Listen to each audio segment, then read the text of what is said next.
E aí, galera, olha eu aqui outra vez. É mesmo, é? No encontro passado, nós falamos do funcionamento da sanfona, da mecânica, como funciona o teclado, como funcionam os baixos, o que é uma voz, por que a sanfona é duplo cassoto e até falamos de como comprar um instrumento. Nesse encontro, nós iremos falar sobre um tema muito polêmico, que é teoria versus prática.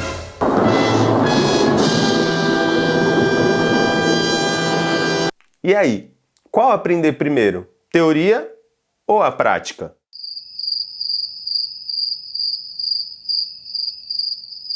E para nos apresentar esse assunto super polêmico, teremos a honra de receber o grande Daniel Walschauer.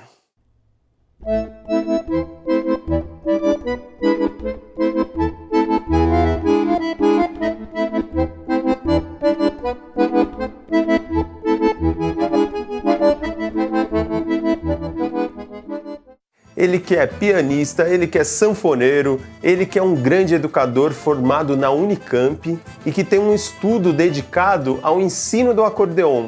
Ele vai falar um pouco como aplicar essa teoria, porque muitas vezes as pessoas sabem sobre escalas, sobre acordes, sobre melodias, sobre harmonia, enfim, diversos assuntos e não sabe como trazer isso para o instrumento. Então ele vai falar de como ele vê essa maneira. Se você não tem nenhum conhecimento de teoria, o que é altura, o que é intensidade, o que é timbre, o que é escala, o que é acorde, esse universo enorme, irei deixar aqui embaixo um link, um Google Drive, para você baixar um e-book, um pequeno e-book, falando sobre a teoria e sobre as partes da sanfona, como que é aplicada a escala, como que é a notação musical na partitura, e também irei deixar um link de um canal muito bacana que é Descomplicando a Música. Lá eles têm um vídeo muito legal sobre a teoria desde o começo, sobre altura, intensidade, timbre, o que é uma música, até mais avançado sobre harmonias, subdominante, dominante, sobre todas as funções harmônicas. Ele percorre todo o caminho da teoria até chegar como aplicar essa teoria a uma melodia. Fiquem ligados e confiram o nosso encontro. E aí, galera, tudo bem com vocês? Hoje a gente está aqui com o Daniel Walschauer, que é um grande acordeonista, pianista, assim, tem uma formação incrível do instrumento, enfim, é formado na Unicamp e tem muito a acrescentar. E hoje o nosso papo vai ser sobre a teoria aplicada, porque muitas pessoas têm diversas dúvidas, né, sobre teoria aplicada e hoje vai ser o nosso papo. E aí, Daniel, beleza? Bem-vindo aí com a gente. Fala aí, Dicinho, beleza? E você? Pô, tudo certo. Pô, que prazer ter você aqui. Pra gente, a gente fica muito honrado aí de você ter aceito e participado aqui com a gente. Que isso. Prazer é meu, cara. Ah, que legal. Conta um pouco pra gente de como foi sua formação aqui no Sanfona em Cena. A gente sempre tem uma dúvida de saber como que as pessoas chegou, né? Porque cada um chega, às vezes... Pô, o pai que tocava, o tio que tocava, às vezes a pessoa passou em frente a uma escola e viu a sanfona e ficou... Como que foi essa sua formação aí? Como que você chegou nesse instrumento aí? Cara, foi assim, né? Foi bem doido, na verdade, né? Eu, quando era pequeno, tive uma vida musical, assim, bem restrita, né? Tipo, vi pouquíssimas bandas, vi muito pouca coisa, assim. Mas estudei música, né? Comecei tocando teclado e quando resolvi ir para a faculdade, falei, putz, cara, tentei fazer outra coisa, mas tinha que ir para música, né? Sim. Aí acabei indo estudar o que eu tinha contato, né? Então fui estudar piano, que era o mais perto de teclado, para conseguir entrar na faculdade, né? Não foi uma escolha super... Era o que tinha para fazer em relação à música, né? E aí eu tava lá, entrei no curso, na verdade, de licenciatura na Unicamp, fiquei 2 anos nesse curso, e aí vi que falei, putz, cara, esse curso aí tá difícil, preciso tocar, cara, quero tocar. E aí entrei no curso de piano em 2009, já que eram 2 anos que eu já tava lá, e aí, depois que eu entrei no curso de piano, eu tinha passado umas férias com um amigo meu lá, que a gente curtia forró pra caramba, eu resolvi que eu ia fazer uma banda de forró, mas eu ia cantar e tocar zabumba, e a gente ia arrumar alguém para tocar sanfona. E a gente foi tentando tal, só que não conseguia arrumar a pessoa para tocar sanfona, não conseguia arrumar. E tentamos chamar uma pessoa, não rolou e tal. E aí, o que rolou foi que eu peguei a escaleta que eu tinha e comecei a fazer forró na escaleta e parava de tocar a escaleta para cantar e parava de cantar para tocar a escaleta. Até um dia que a gente perdeu um show, que era uma festa grande lá que ia ter, a gente tava mó feliz que ia tocar, uma festa gigante da Unicamp lá. Aí chegou um dia antes, os caras cancelaram e falaram assim, não, a gente arrumou um trio aqui que tem sanfona, então, velho, não vai dar, vai ter que ser esse trio aqui. Aí eu falei, putz, cara, vou ter que aprender esse negócio aí, né? E aí foi que eu fui atrás, né, de tocar. Foi bem difícil no começo, porque eu não tinha nenhuma referência, né? Então, a primeira vez que eu fui ver sanfona ao vivo na minha frente foi uma vez que eu estava no festival de Itajaí, em 2009, que eu vi o Ferragut tocando com aquele trio 202. Sim. Que é ele, o Ulisses Rocha e o Nelson Aires, né? Sim, que trio, né? Esse triozinho aí é legal, né? E aí foi a primeira vez que eu vi o instrumento e fiquei olhando, né? E quando foi isso em 2010, acho que foi em 2010 que eu resolvi fazer essa banda, já estava meio tentando fazer, não tinha rolado. Aí, quando rolou isso, eu já tava meio assim, né? Tipo, putz, sanfona é legal, né, cara? Sanfona é um instrumento muito da hora. Ainda mais vendo o Ferragut, tendo tocado um monte de coisa que também já é um pouco fora daquela estética, né? Quando eu era pequeno, eu ouvia Luiz Gonzaga, assim, daqueles vinil que meu pai tinha, mas nem Dominguinhos eu conhecia direito, né? Sim. E aí eu acabei indo nessa onda aí. Hoje, pô, é muito legal te convidar porque você tem essa experiência com a licenciatura e tal, e hoje o papo é justamente esse que a gente está falando, né? De muitas pessoas aprende essa coisa de pai para filho, vai aprendendo de várias formas muito, como se dizer, né? De ouvido, às vezes o pai que passou um acorde, ele pega um acorde e tal, e aí tem esse mito, né? Às vezes as pessoas falam, não, estudar a teoria é besteira, porque sei lá, o Dominguinhos chegou onde chegou sem estudar a teoria, né? E tem gente que fica com essa coisa. Não, porque antigamente a escola fazia o cara estudar 1 ano de teoria para depois pegar no instrumento. E muitas vezes não é isso, né? A teoria, ela alavanca a gente, assim, a gente, como se dizer, passa por todos os caminhos para chegar e ter resultados, né? E não é essa coisa de, pô, eu posso estudar a teoria, posso tirar música de ouvido. E como que você vê, assim, essa teoria aplicada ao instrumento e como que você... Porque a gente vai, durante o nosso percurso, a gente vai dividindo, né? Formas de estudar, formas de passar para o nosso aluno estudar. Então, fala pra gente aí como que você vê isso da teoria aplicada na sanfona, assim, como que...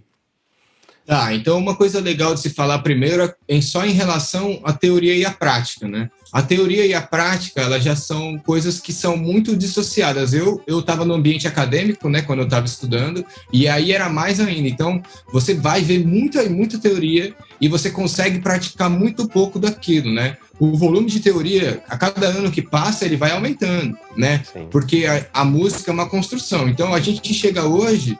Ele vai querer assimilar a teoria de toda a música do mundo inteiro, de vários séculos de música, né? E antes de tocar. E antes também de ver se aquilo faz sentido do nosso lugar de fala, do nosso lugar cultural, né? Então isso é bem problemático, porque parece que o certo seria, né? Como você também estava falando, cara, você tem que saber tudo de teoria e depois você vai tocar. Só que com muito pouca teoria, você já consegue tocar um monte de coisa muito legal. Né? Mas parece que está errado, né? Parece que nesse fluxo de ideia isso não funciona, né? Ou seja, você também tem a responsabilidade de saber tudo o que você está falando. Eu estou tocando aqui, esse acorde, esse aqui, essa nota aqui é a nona dessa, essa aqui é isso. Tipo, é uma coisa meio que exclui o processo de amadurecimento, né? Como se você não tivesse chegado na compreensão, você não tivesse válido nesse percurso. Então, eu acho que isso é uma coisa bem de se colocar, né? Um problema, acho, até da nossa sociedade, assim, do jeito que a gente ensina. A academia ensina assim, em vários lugares que você vai, oficiais, eles ensinam assim, né? Então, assim, outra coisa que eu queria falar é sobre como, assim, eu dou aula de instrumento, não dou aula de teoria, né? Mas a gente tem que incorporar a teoria dentro do nosso ensino de instrumento. Em alguns casos, como por exemplo, eu já dei aula em escolas, né? Já dei aula no Souza Lima, já dei aula lá no Atelier de la Musique e tal. Existem algumas turmas, né? Então eles têm turmas de teoria. Então, tipo, você está dando aula de instrumento, mas aquele aluno já está podendo pescar a teoria de algum outro lugar que não é só a sua aula, né? Sim. Mas a maior parte das vezes, a grande esmagadora parte das vezes, eu tenho que passar a teoria junto com passar a prática do instrumento. Então, o que eu acho legal é você passar a teoria que vai ser pontualmente vista naquele conteúdo que você está vendo, né? Então, tem algumas coisas aqui, né, que eu queria falar sobre esse instrumento. Então, pensando já na teorização de como trabalhar, que é características únicas que tem esse instrumento em relação aos outros instrumentos, né? Então, sim, uma coisa que eu tinha chegado a comentar com você já é o seguinte: uma teoria só, ela é aplicada em um instrumento que geralmente tem um tipo de interface de notas, né? Então, por exemplo, se ela pega um clarinete, o cara vai lá tocar um clarinete, tá, nota dó, ré, mi, fá, sol, lá, si, pronto. Ele conseguiu transpor aquela ideia das notas para aquela interface daquele instrumento, que é uma interface.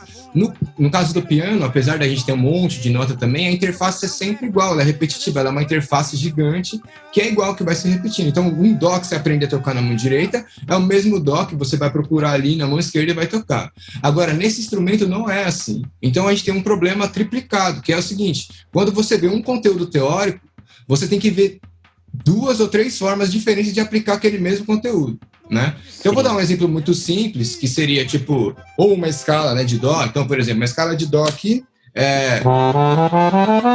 isso aqui seria uma escala de dó no piano, aplicação prática, mas aqui no baixo já outro tipo de dedilhado, outro tipo de ideia, outro tipo de lógica. Então, se você vai fazer as duas juntas, hoje em dia a gente está super acostumado, a gente acha isso muito fácil, mas não é fácil, né? Para quem está começando, não é fácil, e a gente tem que tentar entender isso um pouco para também entender que esse instrumento realmente é difícil, que ele ainda é muito inacessível para as pessoas por causa disso, por causa do preço, e culturalmente ele também não tem esse lugar, então a gente tem que brigar com isso. Então, essa questão aí da interface dos instrumentos era uma coisa que eu queria deixar bem clara, porque isso faz parte. Quando a gente ensina alguma coisa teórica para o aluno e vai para uma música, essas coisas já vão estar pedindo lá, cadê isso, cadê aquilo, onde está, cadê a nota, cadê o acorde, cadê isso? Putz, aí você vai ter que pegar coisa por coisa, né? Então, por isso que eu acho que ainda mais esse instrumento, a questão é você pegar um conteúdo teórico e conseguir trabalhar ele, né? Conseguir colocar ele lá, né? Então, por exemplo, montar acorde aqui, que é uma coisa muito básica para quem é pianista, mas para quem é sanfoneiro, quando vai começar, demora mais para fazer isso, porque o acorde está pronto do outro lado. Aí começa a fazer, até conseguir montar os acordes aqui, aí já passou um tempo, né? Então, sim, enfim, junto com isso também tem essas dificuldades de tipo, cara, se você for aprender todos os acordes aqui, quando é que você vai usar isso? Você só vai usar isso quando você estiver acompanhando alguém tocar, porque no começo você vai tocar uma melodia aqui e você vai colocar o acorde de lá. Então, o mais importante, o mais inteligente para o fluxo de aprendizado do aluno é você você ensinar ele a fazer o acorde aqui primeiro e depois ensinar ele a fazer o acorde aqui. Mas, se você fosse pensar pela teoria, pela essa ideia, não, você tem que saber a teoria, então aí você tem que estudar, tipo, todos os acordes aqui, e você não tocou nenhuma música, aí você está estudando acorde e é isso aí, né? Então, eu acho que isso... E a vida passou, isso. Então, isso é uma coisa também, né? O quanto de tempo que as pessoas têm hoje em dia, né? Então, isso leva tempo, né? Essas coisas são investimentos, tempo é investimento. Então, hoje em dia, para a gente conseguir democratizar o acordeon, para a gente conseguir chegar nas pessoas, a gente tem que ter uma coisa muito mais organizada, porque a pessoa tem pouco tempo para ir lá estudar. E se ela vai pouco tempo, estuda, e não tira nada de som, em um mês ela desistiu. Em 2 meses ela fala assim, cara, não consigo tocar, isso não é para mim, né? E muitas vezes, do jeito que a gente coloca, não é mesmo para aquela pessoa, porque torna impossível, né? A pessoa trabalha durante o dia, chega de noite, vai pegar o instrumento, o pouco tempo que tem. Cara, então isso é uma coisa muito legal da gente pensar, esse instrumento é complexo e cada conteúdo teórico a gente tem que planejar ele para colocar, né? Então, eu queria também colocar aqui, já dando a complexidade, falar sobre os pontos de atenção que a gente tem quando vai tocar. Então, por isso, além de tudo, além da gente entender essa lógica, a gente tem que fazer os instrumentos, né, que é a técnica do instrumento, que é fazer o instrumento dar o som para a gente. E fazer essa técnica quer dizer que a gente tem que fazer várias coisas ao mesmo tempo. Tem um monte de tarefas que a gente tem que dar para o nosso cérebro fazer e ele tem que executar todas ao mesmo tempo. O que também não é uma coisa que a gente tem outras atividades no nosso dia a dia que exijam tanto disso quanto tocar, principalmente sanfona. Tocar qualquer instrumento já acontece isso, mas tocar sanfona acontece muito mais. Então, eu dou uma organizada nisso, que é o ponto de atenção primeiro, né? Aqui, a mão direita. Para a gente conseguir fazer esse ponto de atenção, eu já vou voltar nisso, mas é um ponto de atenção, né? A gente tem que organizar as notas, entender essa interface de notas, saber a ordem das notas e tal, mas beleza. Depois tem a mão esquerda aqui, né? O braço esquerdo e a mão esquerda, ela tem 3 pontos de atenção que estão concentrados nela. Então, um ponto de atenção contra 3 pontos de atenção. Então, isso já é bem complicado também, né? Para quem é destro, que nem eu, esse lado aqui, né, não é tão assim muito bom. Então, tem que trabalhar bastante. Então, o que acontece? Esse braço, né, no geral, ele é responsável por abrir e fechar o fole, por executar as notas que são as notas melódicas que tem aqui no baixo e os acordes. Então, na verdade, aqui poderia ser considerado ou 2 instrumentos, né? Se pensar como se fosse uma linha de baixo e outra que está, sei lá, quase um instrumento, um cavaco, alguma coisa que está fazendo um acompanhamento ali, né? Que é o acorde que já está pronto. Ou então o violão de 7 cordas, né? Mas isso tudo está só na mão esquerda e não está na direita ainda. Então, tem muitos pontos de atenção envolvidos, né? Fora os outros pontos de atenção que são comuns aos outros músicos, que é o metrônomo, o ponto de atenção do ouvido, que você tem que ouvir, putz, será que está no tempo, será que não está? Quem está tocando comigo e tal. E a partitura, né? Quando a gente está lendo. Que é uma coisa também que você estava falando legal, que eu também lembrei disso, que muitas vezes as pessoas aprendem sem partitura, né? Por causa desse lugar também, e por causa dessa complexidade. Cara, você tem que olhar, você tem que fazer isso. Cara, como é que eu vou ler a partitura? Como é que eu vou fazer isso, né? Então, essa questão...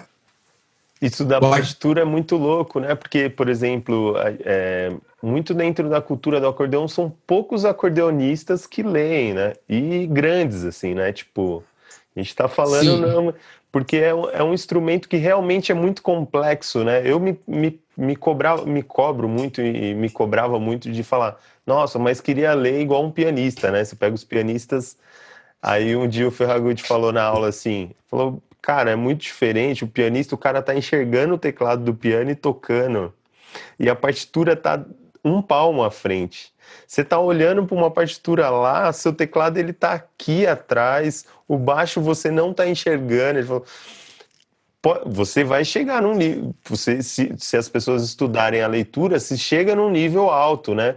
Mas o instrumento ele já traz por essa complexidade, já traz um pouco de distanciamento da partitura, né? Sim, então, aí tem uma coisa também, né? Eu, por exemplo, eu vim de uma situação diferente. Então, por exemplo, eu era muito dependente da partitura para tocar, né? Quando eu comecei a banda de forró lá, que eu tava falando, eu tive um problemão, porque eu não conseguia decorar as músicas, tipo, eu tinha, tipo assim, essa música e tal, eu não conseguia, cara, eu não conseguia enxergar. Às vezes as progressões eram óbvias, mas no piano, a progressão tal, eu falava, não, putz, se eu não tiver o acorde, às vezes eu não consigo lembrar, né? E eu fui estudando isso e tal, e fui me desprendendo, mas ainda ficou uma questão, que é essa que você tá falando, que no piano, não é só que a partitura está muito perto. É que se você olha para o piano que você está tocando e olha para a partitura, esse movimento é muito rápido, né? E quando eu fui para a sanfona, eu tive um problemão, porque eu estava tocando aqui, dentro da partitura. Aí eu falei, putz, mas espera aí, quando eu voltava, né? Tipo, já passou esse caminho de olhar já era muito maior, fora, né, torcicolo, essas coisas, né, que vai acontecendo, porque você vai, né? Então, eu já cheguei a fazer show, cara, show na balada, imagino, né? Com uma estante de partitura, já aqui em São Paulo, né? Já com a Bolero Freak, que é a banda que eu toco, com aquelas lampadinhas, né, na balada, tipo, que não vai enxergar nada, não conseguindo ouvir o que você estava tocando, olhando, nossa, tipo assim, os pontos, quase acho que eu fundi a cabeça aí de lá, tipo, carregado, assim, pra casa, né?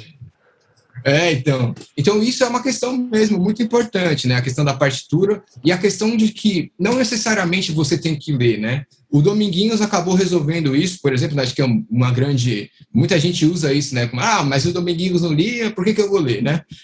Ele acabou resolvendo isso, né? Ele acabou resolvendo isso com uma maneira de ouvido. Ele ouvia qualquer coisa e decorava qualquer coisa. Então ele tinha duas habilidades muito boas aí. Era o ouvido muito bom e decorar qualquer coisa. Tipo, o cara tocava uma vez um negócio gigante e ele tocava. Mas se ele tivesse que tocar no musical, provavelmente ele não ia conseguir tocar no musical. Ele ia inventar umas coisas lá e... Claro que ia ser melhor do que o que estava no musical, mas a questão é que não ia ser o que está lá, né? Então, existe essa habilidade que a gente também não pode simplesmente tirar ela de lugar, né? E isso é que nem você ser um puta poeta e não conseguir escrever o que você faz, né? Não conseguir também disseminar, arranjar, colocar uma galera para tocar aquela música que você inventou, que você compôs. Então, isso é uma ferramenta muito importante para a inclusão da sanfona nesses lugares que a gente também está falando que ela não está, né? E tem essa coisa da facilidade, né? A leitura traz, por exemplo, sei lá, eu tenho uma banda de 12 pessoas, né? E eu escrevi um arranjo, sei lá, com cada um fazendo uma nota diferente. Você imagina o tempo que gastaria para eu passar um por um falando assim, ó, você vai tocar isso, você vai tocar isso. Talvez não daria certo, né? E a partitura ali, que é as práticas, né? Às vezes de Big Band, enfim. Cada um o cara te deu uma partitura, você olhou, o maestro fala, tem alguma dúvida aí? Aí você, tenho essa dúvida aqui. Aí o cara anotou, apertou o play, toca devagar, lê a primeira vez ali, a segunda, a terceira, em um dia você tocou 2 músicas, sabe? Se fosse um processo de ouvido, que é muito interessante também, talvez não sairia uma, né? Então tem coisas que facilitam e tem coisas que não, né? Como essa coisa do, sei lá, às vezes você vai tocar um repertório de forró e chega um cantor para dar canja.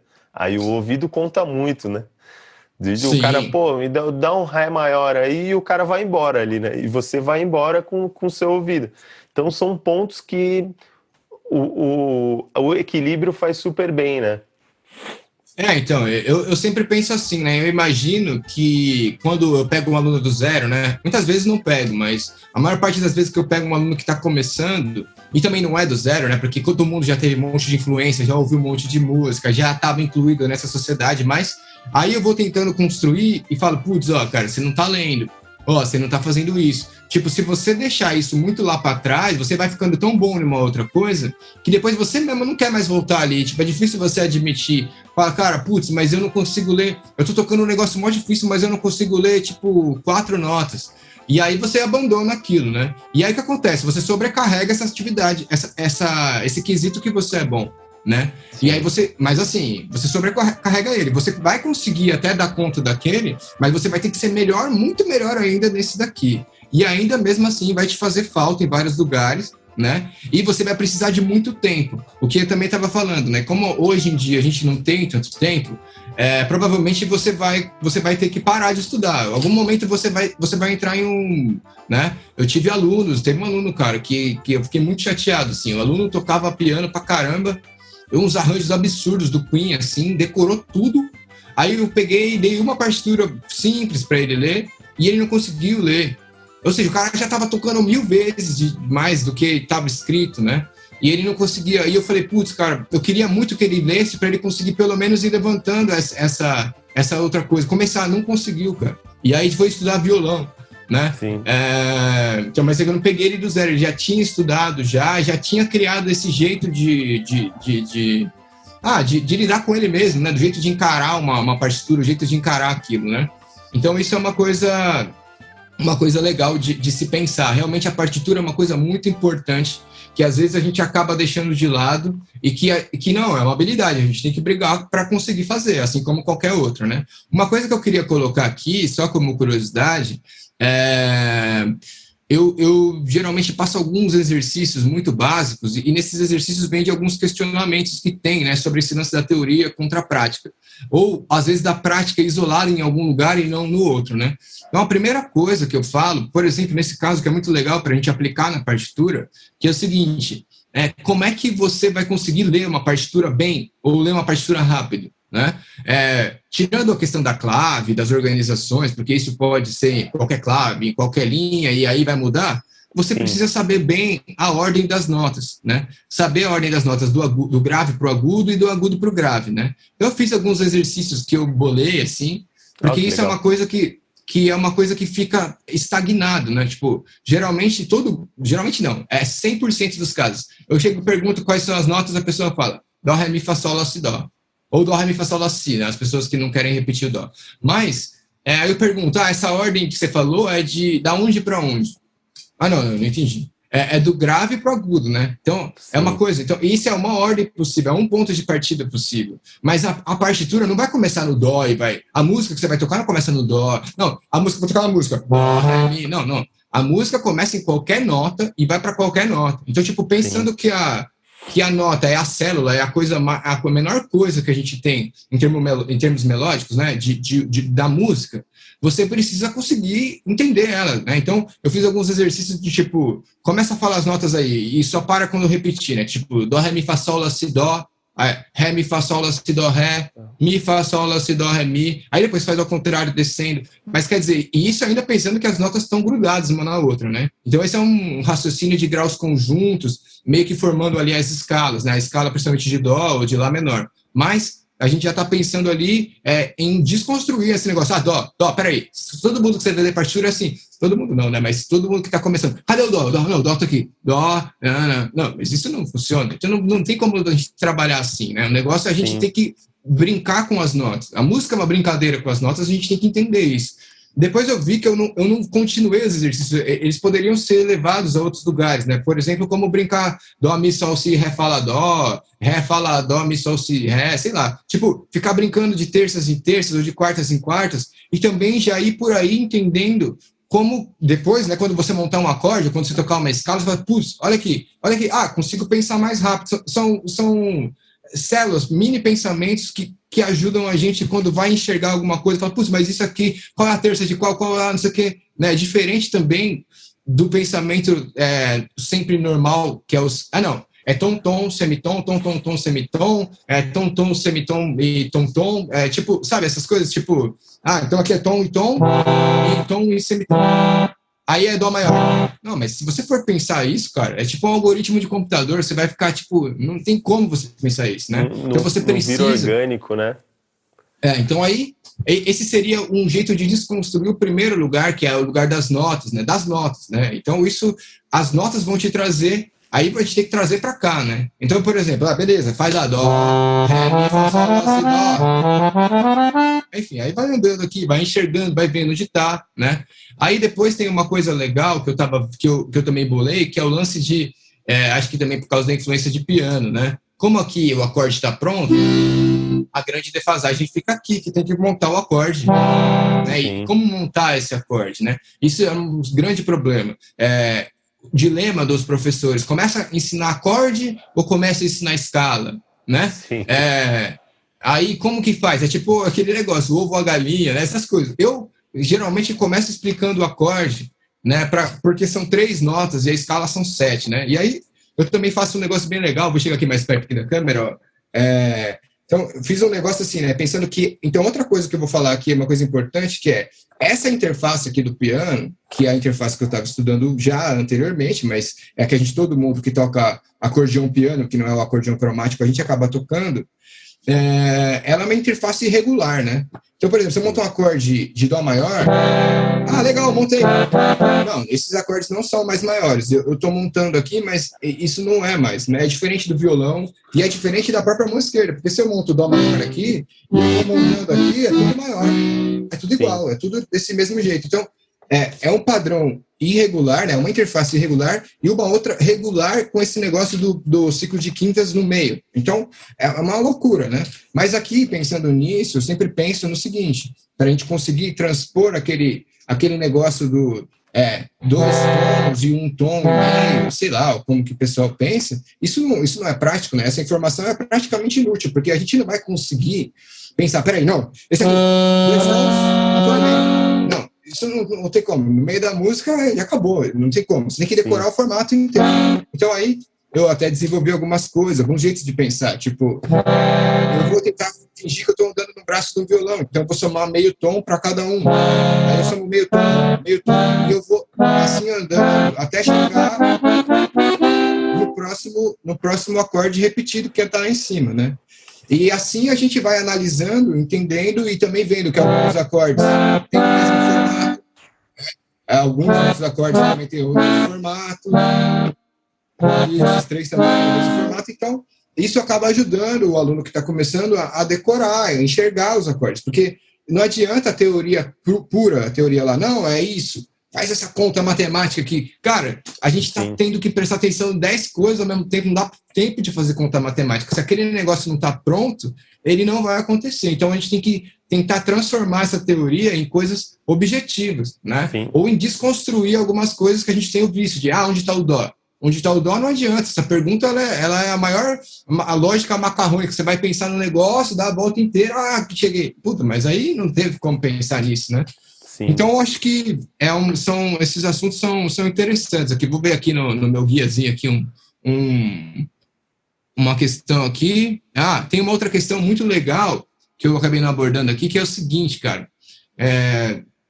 Não sei você, vou te perguntar, hein, Edicinho, quero saber sua experiência sobre isso, mas eu tive uma experiência, cara, assim, não só minha, né, mas eu vi que na pessoal da faculdade, no geral, e eu já tinha tido esse problema também quando estava estudando antes da faculdade, em relação a ler ritmo e atribuir uma nota para aquele ritmo, né? Então, tipo, você vai ler uma partitura e ficava assim, tá,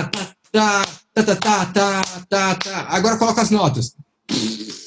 Aí já era, né? Então, tipo, eu vi isso acontecendo. Tipo, uma turma de rítmica, você faz uma rítmica composta, um contra outro. Gramane, tal, lá.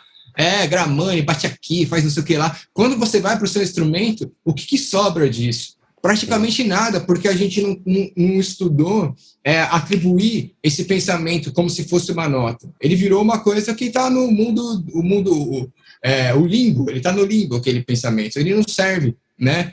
Então, tipo, você desenvolveu um puta do estudo, mas não rolou. Mas eu queria saber a sua experiência sobre isso, que daí eu já vou falar um pouco mais. Isso é muito legal, né, que você falou do ritmo, porque uma vez, lá na EMESP mesmo, né, o Paulo Braga, uma vez a gente tinha essas práticas, né, e leitura à primeira vista, né. E aí eu sempre tive dificuldade com leitura, né. Aí... Beleza, aí a primeira coisa que eu bati o olho na partitura, eu pegar a partitura à primeira vista, porque é a primeira vista, mas a gente dá uma folhada antes, olha ali, vê um dedilhado e tal. E minha preocupação era sempre com a melodia, de não errar a nota, né? Uhum. Só que aí eu errava a leitura pra caramba ritmicamente, né? Aí um dia o Paulo Braga bateu do meu lado e falou, bicho, ele falou, velho, quando você for fazer uma leitura à primeira vista, você erra a nota, mas nunca erra o ritmo. Ele falou, o ritmo entrega tudo. Ele falou, se tem um naipe tocando, né, tipo, tchá-tchá, pá, pá, pá, pá, tchá-tchá, pá, pá, pá, pá, e sei lá, dó, ré, mi, pá, dá. Ele falou, se você errar uma nota, isso vai passar tão batido, porque é tão rápido. Agora, se você fazer pá, pá, pá, pá, pá, pá, ele falou, você entregou o ouro. Ele falou, velho, erra a nota, mas não erra a melodia nunca, assim, tipo... E aí, isso é uma dificuldade, né, que as pessoas, às vezes, que eu vejo com os alunos, que estão tão preocupados com a nota que vai tocar, que esquece o ritmo. E a gente é brasileiro, né? Sim, nosso ritmo é difícil, né? Tem muito ritmo. É muito difícil. Ontem eu estava vendo um vídeo, para você que é pianista, do Gismonti, né, do Egberto. E aí ele tava falando de uma coisa muito interessante, né, da síncope nossa, né? Falou da síncope. Sim. Que seria o tá tá tá tá tá tá tá tá tá tá tá tá tá tá. E aí isso é engraçado, né? Porque ele falando, não, aí eu vou tocar lá na Alemanha, né? Ele falou, isso é coisa do ritmo. Ele falou, eles não têm ritmo, assim, mas não nesse sentido deles não têm. Ele falou, o nosso ritmo, porque tem acentuações que dá o sotaque, né?